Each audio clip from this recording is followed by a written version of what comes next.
Last week, I participated in the first Duelist Nexus legal tournament, even though a lot of players just played Kastro because it's still the best deck even after Duelist Nexus. I decided to play Phantom Beast branded with the new Chimera Fusion cards, the new Illusion type monsters. It was a blast, but there are a lot of problems to the deck. But first, if you want to support me and the channel, use my affiliate links in the description below, and you can also become a YouTube member to get early access to decklists, exclusive Discord access, and much more.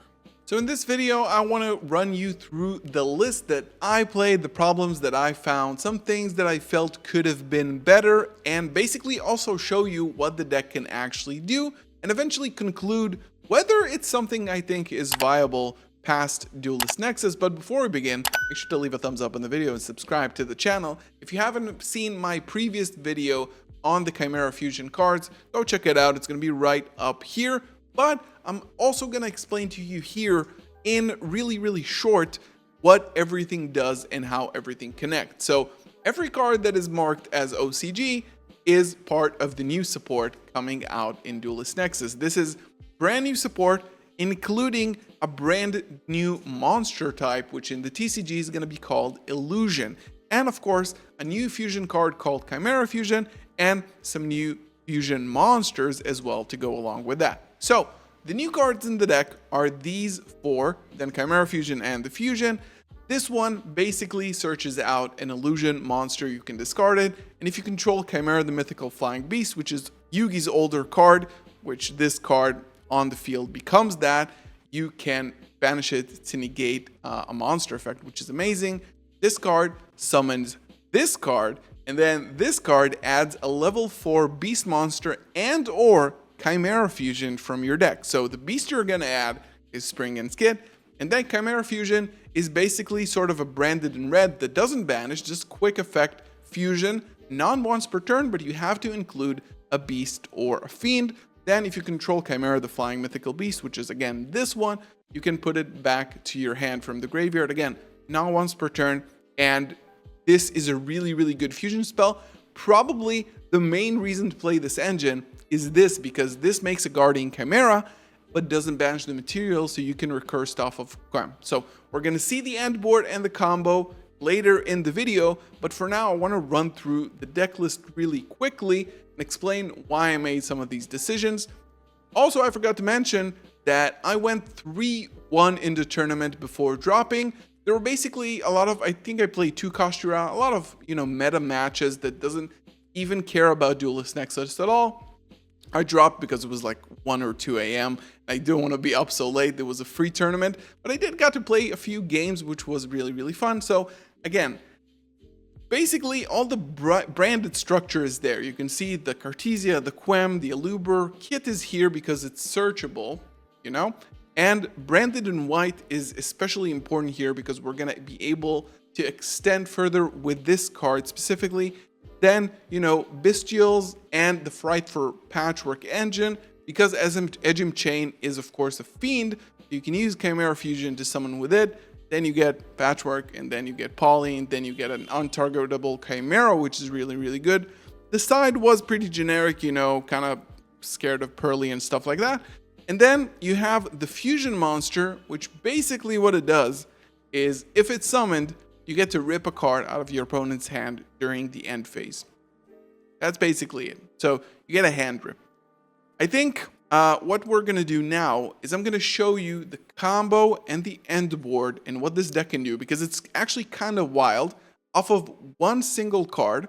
And then we're going to talk about whether it's actually worth it to pick up these cards and play this deck post Duelist Nexus.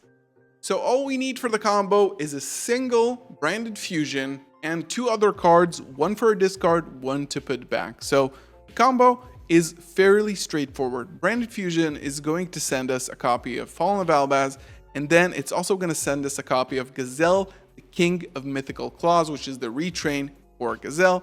And this will summon, of course, from the extra deck, Brindbrum, which gives you a monster negate and a bounce. Then, if this card uses fusion material, you can add 1 illusion monster from your deck. So we're going to add the Kotor, which is going to discard itself for cost, and then search us a copy of Mirror Swordsman. Mirror Swordsman is a really strong card that gets you to Berfomat, So Mirror Swordsman, we're gonna normal summon this, activate. This works like Ray, so it tributes for cost, and then we can special summon a monster that mentions Chimera Fusion, and this is gonna be Berthamat. Berthamat is gonna activate, and then it's gonna add us one level 4 beast and or Chimera Fusion. So Chimera Fusion comes into hand, and then Springand's Kit is gonna join. Now we're gonna activate the effect of Kit. We control an Albaz Fusion monster. Then we're gonna activate the effect to search, and we're gonna grab ourselves a copy of Branded in White, put back a card. Now we're gonna activate Chimera Fusion. Chimera Fusion uses beasts and fiends to fusion summon. So we're gonna use a fiend and a beast to summon Chimera, the Phantom Beast King. So chain 1 is gonna be this, to rip a card out of your opponent's hand during the end phase. And then chain 2, this one targets an illusion monster from the graveyard, summons it back. KOTOR, again, this is a negate while we have a Chimera, so you can banish it from the graveyard or the field. And now what we can do, because we control a Chimera, we can just activate this, add it back to hand. We can use it again also. It's not even once per turn. But what we're going to do now is activate Branded in White. Branded in White is going to banish Kit and Albaz to summon Lubellion. Then Lubellion is going to activate Discard Polymerization and shuffle back itself and Albaz to get Mirror Jade. But we're not even done yet. We're going to activate Mirror Jade here, sending Titanic Lad, and then we're going to be negating it with Rinbrum. And now if we have a Lubra on the field, for example, or anything else you want in hand, you can just bounce it back to get more follow-up. Then we're going to be setting Chimera Fusion here face down. End phase, Titanic Lad is going to trigger, and we're going to get ourselves a copy of Guiding Quem to the field. Quem is going to send Albaz, and now check out this board. So we have a hand rip. Our opponent starts with one card less in the hand. We have a negate for a monster effect while we control this, and we also have a negate for something that targets a monster we control. Then we also have, of course, Banish Non-Target with Mirror Jade, negate and bounce with Brinbrum, and when we activate Chimera Fusion, we can do something like this. If we had a monster in hand, for example, which we will, because, you know, we only used one card of our hand, basically, we can go for example, a Chimera that pops 2.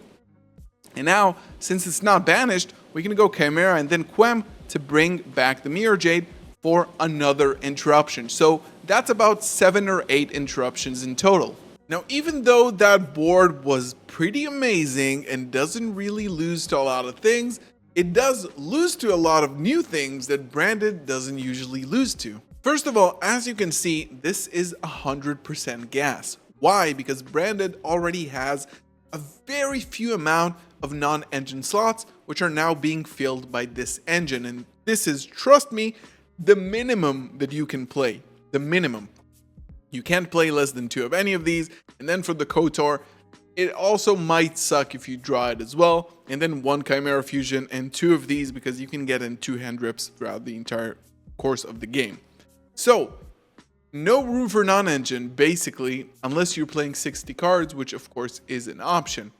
In order to make the combo that I showed, you need to resolve Branded Fusion and use your normal summon specifically for Mirror Swordsman. So a lot of other things, and the reason I build this deck the way it is because if you don't get that exactly right, you just need to go in the branded lines, which are the usual lines that you already know. So again, it requires a good setup and, you know, a specific hand to resolve this end board.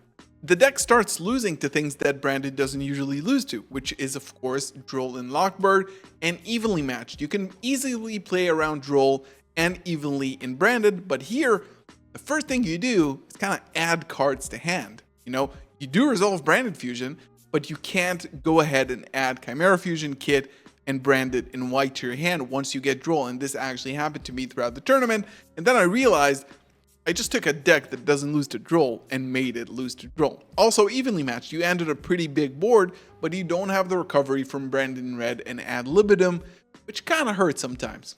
You're also losing a lot of utility slots in your extra deck. You know, you need 1 or 2 of these Chimeras. You want to play more than one Guardian Chimera, which is really good. And then, you know, Rinbrum and stuff like that. You can't really fit Dragoon specifically in this build, so that makes it kind of weird. So overall, my thoughts about this deck is 1, it's super fun to play. 2, the end board is exceptionally powerful. Maybe if you can fit it into a 60 card version where everything is highly searchable, then you can get a little bit more payoff out of this engine and also, play maybe some board breakers and non-engine cards.